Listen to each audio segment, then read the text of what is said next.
একজন ইমাম সে তো মুসলমান হতেই হবে, আকেল বালেগ, প্রাপ্তবয়স্ক, সুস্থ মস্তিষ্কের অধিকারী হতেই হবে।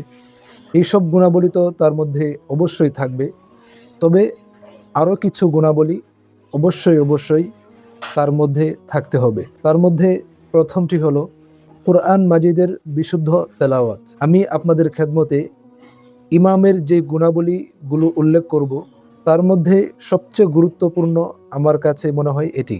আপনি যদি শুদ্ধ করে কোরআন তেলাওয়াতই করতে না পারেন, আপনার তেলাওয়াত যদি শুদ্ধ না হয়, তাহলে যখন কোনো মসজিদ খালি হয়, ইমামদেরকে যখন ইন্টারভিউতে আসার জন্য আহ্বান করা হয়, আপনি জানেন যে আপনার তেলাওয়াত শুদ্ধ না, আপনার তেলাওয়াত বিশুদ্ধ না, এরপরেও যদি আপনি ইন্টারভিউতে অংশগ্রহণ করেন, তাহলে এটা আমার কাছে মনে হয় এটা আপনি আমানতের খেয়ানত করলেন।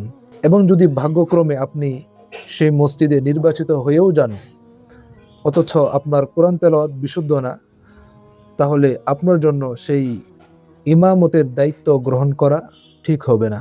সেজন্য 1 নম্বরে আপনি কোরআন যদি বিশুদ্ধ করে পড়তে পারেন, তবেই আপনার জন্য ইমামতি করা এটা ঠিক আছে। আল্লাহর রাসূল সাল্লাল্লাহু আলাইহি ওয়াসাল্লাম এরশাদ করেছেন, ইয়া উম্মুল কওমা আকরাউহুম লিকিতাবিল্লাহি।